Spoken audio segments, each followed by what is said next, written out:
So, welcome to Woman, ladies. This is the finale, and I wanted to do something special today because it's the last episode. So we got really a round table discussion.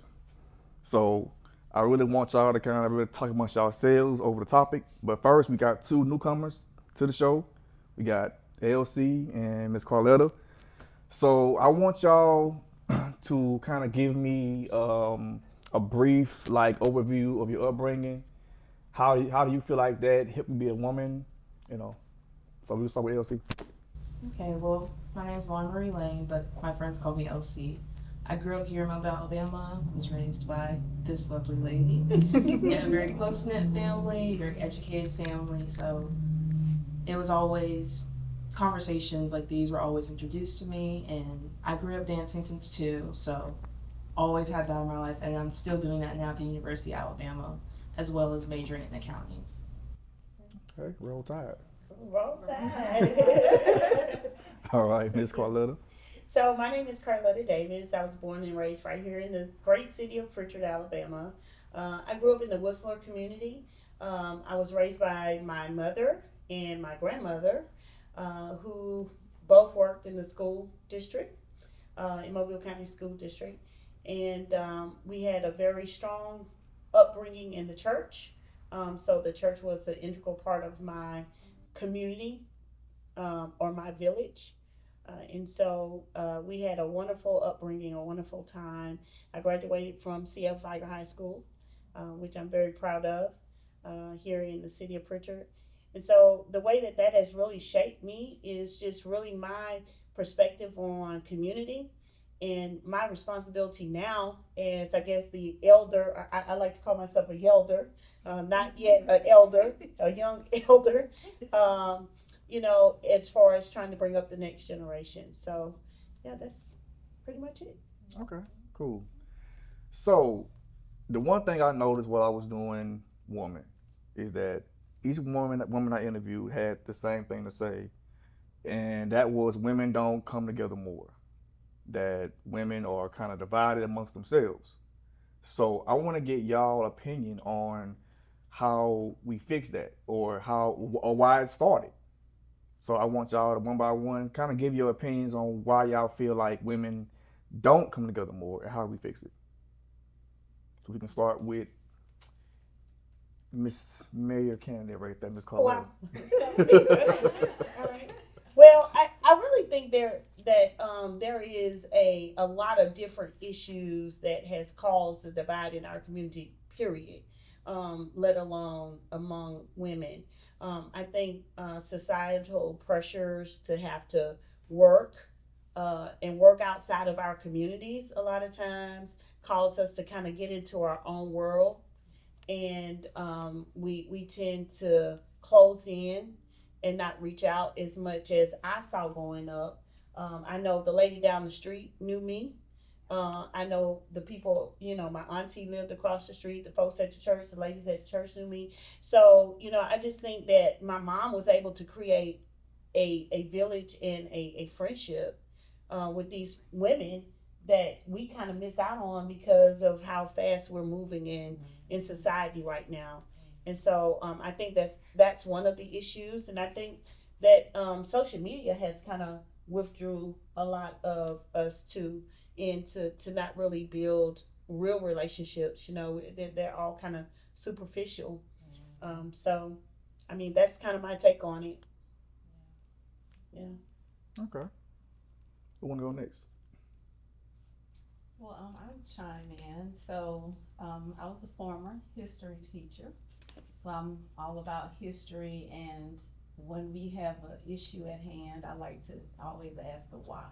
Until you address the why and whatever that is and uproot that, you can't really deal with it and move forward.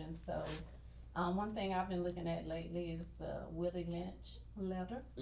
And there's different debates about it, whether Willie Lynch was real or not. But nevertheless, somebody wrote the letter, right? And so the devices that they used to separate us during slavery, from gender and skin tone and the proximity that the slave lived to the, slave master's house. And so they knew that division would keep us from coming together. And so I want to tie that in with a book I read by Oprah Winfrey called What Happened to You. And her psychiatrist did a study where things are passed down in your DNA. So even though we're no longer slaves, right, some of the things that the slaves experienced, they have been passed down through generation. And so I think that divisiveness, I think we're still dealing with it today. You know, I hate to say it, you would think we would be very far removed, from those divisive tactics, but I think we're still dealing with So you them. think we still have a slave-like mindset? Some people do, not all. A deficit mindset. Yeah, yeah. So I think it's a lot. I think a lot of work has been done. I think we've grown exponentially, but I think we still have a lot more to do, But I think just uncovering that why, educating people on what happened, and then identifying, how can we move forward? And then everything you just talked about, we lay all of that on top of that, right? So having the conversation. And even to just piggyback on the social media aspect of it, there is more comparing ourselves among ourselves. Definitely. So, you may look at someone's post and think that they have it all together, when that's really not always the case. And so you're measuring yourself against something that may not even be true. So I think that's also a contributor to the division too. That's true.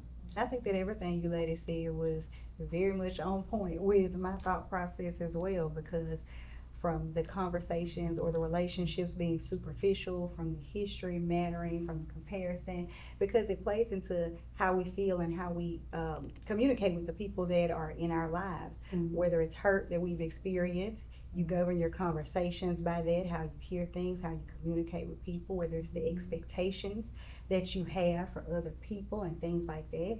That plays a role in how you allow your relationships to develop, especially with women, if you have experienced hurt with women or bad situations or scenarios. So all of those things play a part. So, and that comparison thing, I always come back to the quote that says comparison is a thief of all joy. And that constantly, reminds me, like, you have to be mindful of that, because it will. It starts a whole battle, Right. Within yourself, yeah. in your head, how you feel about yourself, how Absolutely. you see things, and everything else like that. When you see people say, "Oh, I'm taking a social media break or a cleanse," sometimes that has played a heavy role in it, because it sparks things in you to be like, I was feeling that.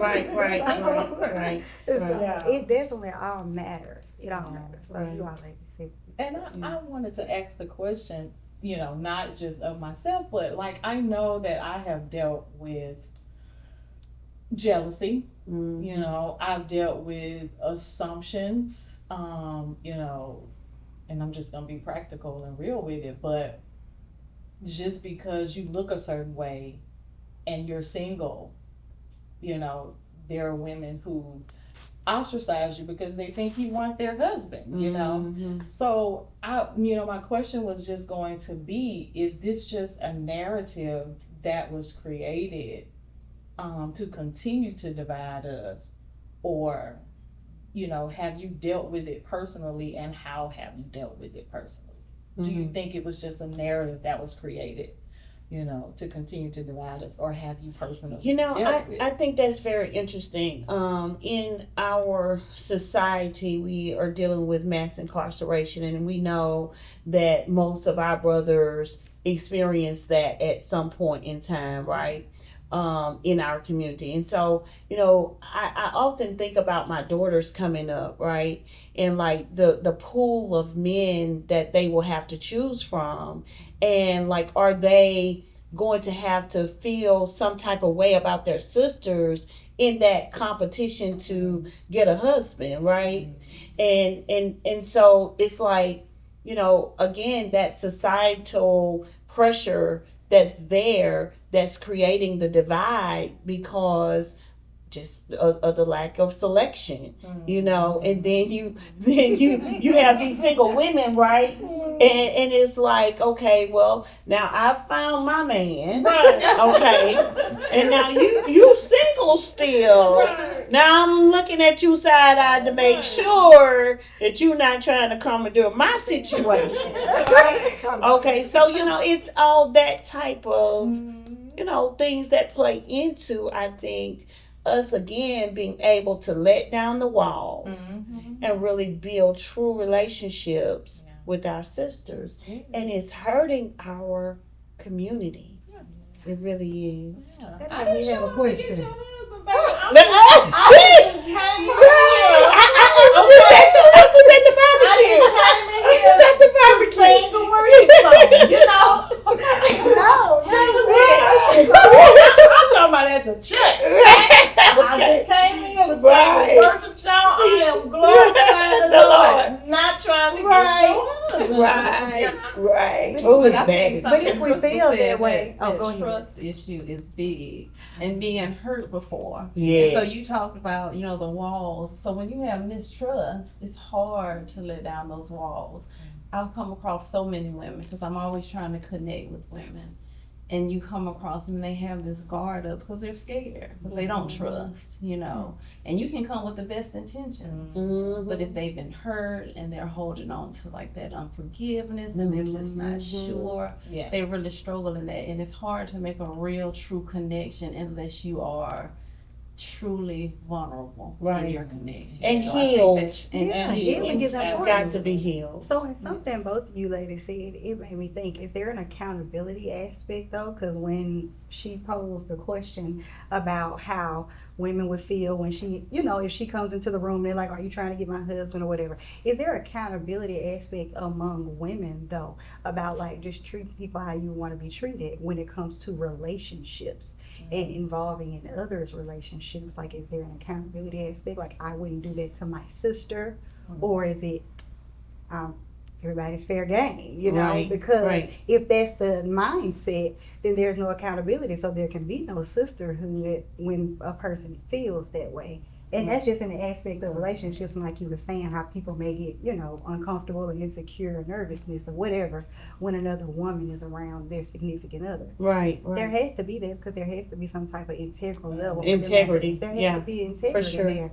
So in order to have that, there has to be some accountability amongst your close sisterhood Yeah. and your relationships. Well, I have a question. You know, so we didn't grow, our age group didn't grow up Right. with social media, right? Right. And we didn't grow up with a thing called reality TV, right? Okay. And you know, we're seeing the Real Housewives and all of the drama that takes place among women. And a lot of times the most highly rated reality shows are women that look like us. Okay, yeah. Right.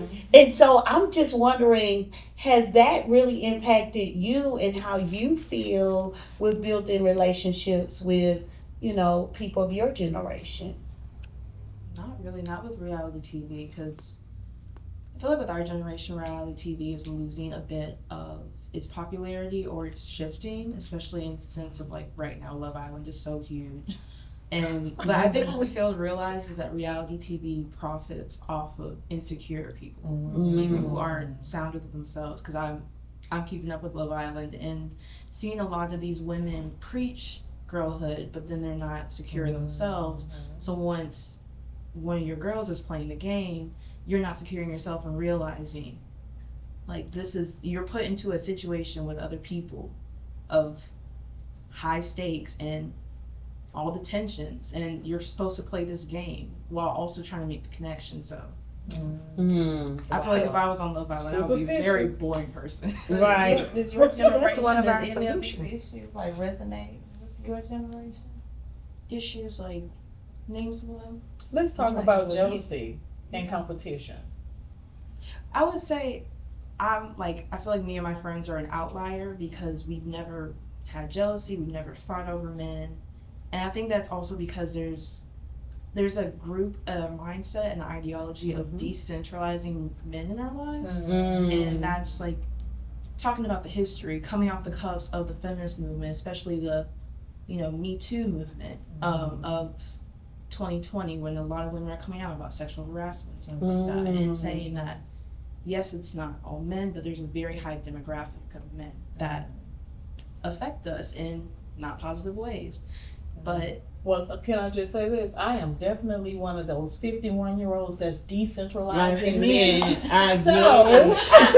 That was a term, right? Like, Right. Wow. So I'm on your side. Okay. And let me hang out and hang out with you guys. Yeah. You know. it's a freeing life, and I think It is. I mean, see it. the political climate of women has changed so significantly within the past 50 years that, on top of social media, on top of the bipartisan democracy, on top of 10 million other problems we're going through, it's something we don't talk about enough, is that there's such a divide in the old mindset and the new mindset. It is. And nothing's wrong with either. Both have their complications. The old mindset of being reliant and dependent on the ideas of your man and following him. But then once you decentralize completely, the complete hyper independence, and how in a way that can also be crippling. It is. Between It's crippling. I'm following my man, I hate men. Yeah. We gotta find that sweet spot somewhere because we still need community. Right? We still need family. Especially with so Yeah. many women my age, or there's like a really big wave right now of a lot of relationships around me, and I'm like, there's, this isn't just a coincidence. There's a trend and there's a pattern. I think people are starting to realize and pull away from the mindset that, oh, I hate men. I just hate this certain type of men that has negatively affected me. And I found this guy who was very mature and is healing me from my past wounds, while also letting me be my own individual and not following into his shadow. So That's there's good. a balance there, a necessary balance that you don't necessarily, with women, we're speaking about women, we're not making men their everything, the end all be all. And I was just having a conversation with someone earlier.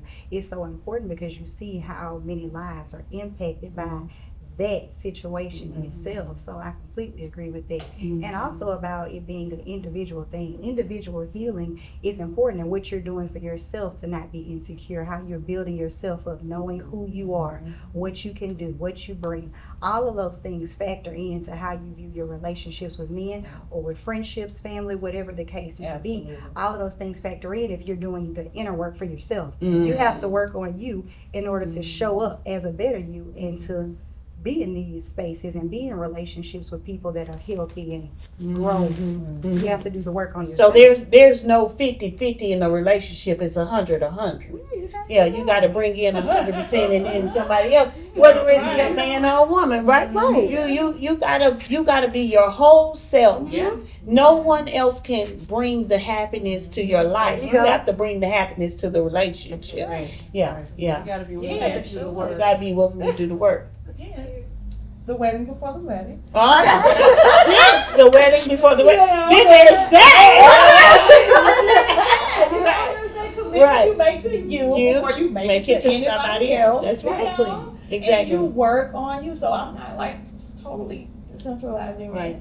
But I'm just loving the skin that I'm in right now. Mhm. I literally feel like the Lord has given me 25 of my years back. Mhm. And I feel 25 right now. Mhm. And so to have the mindset of a 25-year-old that's feeling quite independent and, because I've had those relationships. I was, in those relationships where that type of man, played a role in why I am where I am now. So do y'all feel that our brothers play a role in the divide among us? Because like sometimes I see like them on the fringes, even just in the girl group, right? They're on the fringes and they're like stirring the pot, and I'm like, really, brothers, is that really what y'all should be doing? Or should y'all be like, look, sister, Part of them loves it. Part of Yes. the immature, the not mature I was just part. about to say that. We have- maturity. My mom knows that we had drama in my life one time with my friends of a guy came in and these two girls were best friends before the guy came in. And then after that, they don't even speak. They don't to even this day. speak. That's what I'm And saying. it's sad. And it helps to have that girl code. I mean, like, it sounds, Yes. it Yeah, sounds like accountability. immature and all that. And it sounds like but girl code it's a real thing. It's a real thing. should It should be. It should be. Should be. It should be For 'cause sure. Even one time I was looking at someone's Instagram post. I was like, oh, who is this guy? And I saw the guy and I was like, I know that name. I was like, me and my girls have talked about this guy before. I was like, never mind. Interesting to see because you gotta value Swipe the fact- right. You gotta value the fact that a friendship is a relationship too. That can also be fulfilling Oh. in some facility For sure. compared to a romantic relationship. Right. You know, like I feel like my friends, because I've been single for a very long time, and my friends feel that for me. You know, Yeah. and they like I wouldn't have any other way right now. Mm-hmm. And whatever happens, happens. But Right. I'm like you said, comfortable in the skin I am right now because of those relationships that support me. Yes. I'm pulling furniture out there. Yes.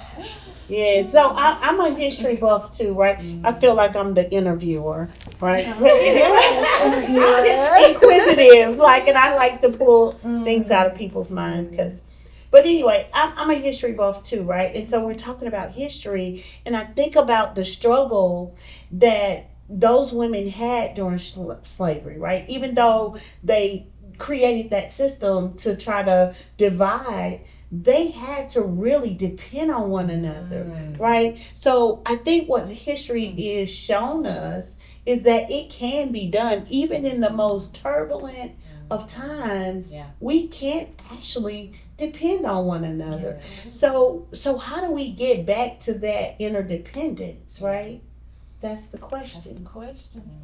But it's still alive in some spaces, I feel like. Yes. Yeah. I think we, especially with social media, we hone in on this one view of like, oh, this quality we used to have is dead, it's gone, it's, you know, we've lost our values in this. But coming from someone who's of the current age, it's just shifted. You just have to shift, because we're not creatures who like change, but you have to shift your perspective, change out your glasses and see it's still the same thing. It just evolves with us, evolves Yeah. with our culture. Absolutely. So I feel like we still have that. I mean, I have my community of, Black girls Yes. and also white, and it's including the conversation of also when it comes to women, it's way bigger than just Black women, and especially with white women, because there's always this push and pull between us, especially with Black women, because For sure. for a long time, I mean, for example, history, when you go back to we were fighting for our voting rights, white women were at the front of that, but they didn't want Black women in that either. Right.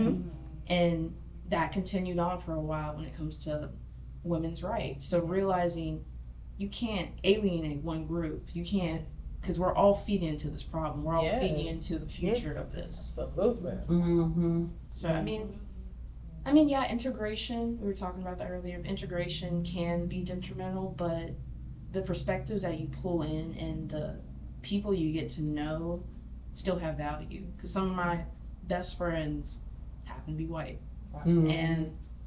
But they've gone through all the hoops of like, you support Black people. Right. You voting for me, girl. Right. Yeah. Right. Like I know that at the end of the day I can trust them with my rights. And, Right. I think that's a conversation we need to have. You brought up the women's suffrage movement, right? And we just came off of like a national election where we had Madam Vice President on the ticket to become the president of these United States. And Black women overwhelmingly supported her. And right now they're pulling back. I'm in groups and text messages that say, oh, this is what we do in America? Okay, well, Black women are tired. Oh, yes. And we're not doing this anymore. Right. So at the cost of us losing our community, we've got to now figure out where do we go from here to pull it back together, because we are the backbone of our community, right? We are. I was just about to say, And all so, the fights yeah, fall on our fall on shoulders. our They do shoulders. show up for everybody. Because the women's suffrage movement would not have been successful without Black women. A lot of movements. Wouldn't be successful without even Black it women. without Black Listen, women. girl. Yes. Yeah. So we're in a time right now nationally that women are You know, they're saying, well, you know, if your last name is not the same on your birth certificate, you can't vote. Those are the kind of things where we're going back to. So I'm just thinking, you know, how, again, coming back to bringing that support back to one another, and then standing shoulder to shoulder and fighting against these things. How are we going to get there? Because like right now we're in the throes of war. Well, this conversation today, I believe, is going to make a greater impact because we have to be the change that we want to see, and that's the word, you know. So, like, I believe just 5 women right now having this discussion, and the fact that this is the season and a divine time for women. If we can pull together and support our sister right here in this little semicircle, you know, I think we could be the example for all women. You know, and I'm just so encouraged by your courage right now. Wow. You know, so encouraged by your courage. So I'm here to support you. But I feel that it's not just my individual courage. I am feeling a community of sisters that's lifting me up, and brothers that are lifting me up. But my sisters are really saying that you can do this, and I feel that. So that it makes the, you know, it makes it a little easier, right? Yeah. I think what also helps is the awareness that the exhaustion is on purpose. It wasn't something that just realizing that a lot of the stuff of what we're feeling currently, I call it PD, political depression. Because my mom knows I be swiping on all that information and it gets to me, but at the end of the day I realize that me staying aware and knowing what's going on is way more powerful and a power they cannot take from me. And I refuse to let them take from me. And I think a lot of people's, and it's a problem also in my generation of 54%, I think, 54% are completely exhausted, like, and don't engage in politics anymore. They do not. But they do that on purpose so we don't engage, and then they can keep putting their own people in there, and they can keep controlling it and profiting off of it, and not actually serving the people. So it's on purpose. And being aware of that and like pushing through that, no matter how exhausting it can be, no matter how many times you cry about this country, because I know I've been there, and I know a lot of people have been there, and it's just, you have to push through it. Like, I can't stress enough to anybody, I don't care if you're a black woman, white man, any demographic, please just push through and just and take your focus off the vanity. You know what I'm saying? Like, there's a bigger purpose that has to be served, and we're all, if we stay sensitive to what God is saying, and self-aware, you know, if we stay sensitive and self-aware, we can move in the direction, you know, divinely where we need to be. And I wanted to address the question you asked, like, how do we get back there? I think at the grassroots level of anything, it's hard. It's easy, for us to look at a group of people and come up with all of these, you know, this list of prejudgments in your head. But when you deal with somebody on an individual level, and you get down to the fact that this is a human that you're dealing with. Right? I think if we could get back to humanity, it would solve 90%, if not all of our issues. But as long as we are like grouping people, you know, like you may group this woman, well, she runs with them. Or you group these people at work, or they're cliquish. And it's easy for you to put these labels on groups. But what if you deal with that one person out of that group? You learn so much, and so this is why you do this. You've been through this, or you've experienced this. So I think if we could just peel back the layers and get back to, we are all human. tear your wall down first. Okay? Right. Tear your wall down first. Then you'll have enough courage to go over there and not assume the worst by the chick who is acting standoffish. And you may even be able to ask one simple question. Are you okay? Yeah. check in. Are you okay? Yeah, and I mean it, More girl. grace for I ain't just people. playing. I'm not pulling your leg. I really want to know if you If okay. you're okay, Or that's ask right. the question, if you see them happen, you know, you may be in a social setting and they seem uncomfortable, you can say, hey, what do you need from me to make you feel uncomfortable? Sometimes we never ask that question, what do you need from me? What do you need? What do you need Yeah. from me? You know, because we are all here to help and lock arms and, you know, people are out there struggling. And to the point of social media, you know, I know it's come up several times, that algorithm is killing us. It is. Because it only is going to lead you to the places of just your interests. Mhm. And so it's gonna make you feel like, oh, I'm right in all of my thoughts, 'cause that's all I'm seeing. Oh God, no. You know, so I like to follow people that I disagree with. Just because perspective is reality. Everybody It sees is. life through a different lens. That's right. Because humanity I is, think you this can't is- set it to one definition. It's Yes. ever evolving with each person you meet, because each person you meet has a different perspective that you can't even imagine. And that's why it's important to cultivate new relationships. Mm. Not base it off of what you've experienced or old relationships. You can constantly cultivate and engage in new relationships to, you know, enlighten your thinking, get into new spaces, new demographics. You have to do those things so that you can grow and be better. You have to. It's important. Even with what you were saying on social media, I think you both said it, but how it will lock you into seeing one thing. You have to be in a place where you can know that it's not just one thing. It may seem like that, but it's a whole world going on. Another And one. you're looking at 30 people. Like, Right. you're looking at 30 people. I And agree with you. you're I looking agree with at- you. You're looking at 30 people. It's a group, and you're like, my God, it's everybody. And Right. and it's just really not. You have to know.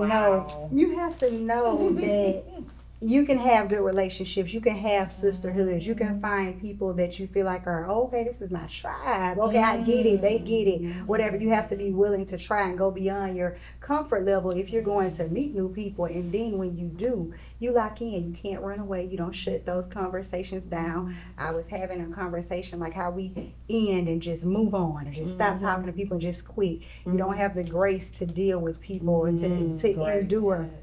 You know, because it's important. You don't have enough grace to endure with people. God gives us so much grace, and we don't display that grace when we have relationships to build with people or to That's deal right. with others. That's right. We just be like, oh no, I don't have to deal with that. Right. It was difficult, so I Yeah. got out. Yeah. But that's how it happens. Yeah. That's how it happens. It's like Yeah. it was difficult, so I was out. So I'm okay? out. Yeah. But we don't do that with everybody. We don't do that when we're in romantic relationships. Right. It was difficult and we didn't just get out. Right. But with women, with our sisters, we don't do that. It's like, we don't try. We don't see what the problem was. We don't get to the root of the issue. We don't see if it's something that can be resolved, if it's something that can be fixed.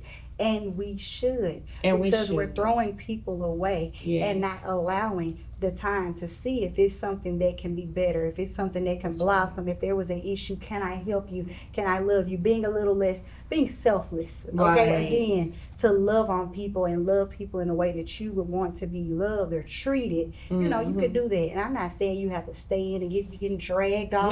No, that's not what I'm saying. That's a toxic relationship. Yeah, we're not saying Right. toxic. We're not saying getting dragged all through, you know, wherever you're getting dragged through. Yeah. I'm just saying give it an opportunity. Try to cultivate the relationship by pouring into a relationship, seeing if it can be better, giving it an opportunity. Just trying. One seed plant. Somebody's gonna come along and water. I mean, you really don't even have to toil. You know what I'm saying? You really don't. I mean, again, if you stay in tune, you're gonna know what seed needs to be planted, and you're gonna know when you need to move on and allow somebody else to come and water. And what does the word say? God One will bring the increase. Yeah, and we just have, you know. Just imagine if, you know, when we were being whatever, doing whatever, God was like, No. That's too much. That's gonna be too much. I'm Right. gonna have to go ahead on and wipe off the face of her. God could have been with us, okay? He might have been walked away, but thank God he did. Thank God he did. did. Thank God he did. Yeah. So that word grace Yeah. is so powerful. Yeah. And, I'm gonna have to say, my husband and daughter, they're always like, you give too much grace, Mom. But Sometimes out of protection for you, because we as your community care for you. Yeah. But I try to extend. I think about all the things and all the places I messed up and missed the mark. You know, Right. sin is missing the mark. We look at sin as something just so evil, but it's just missing the mark.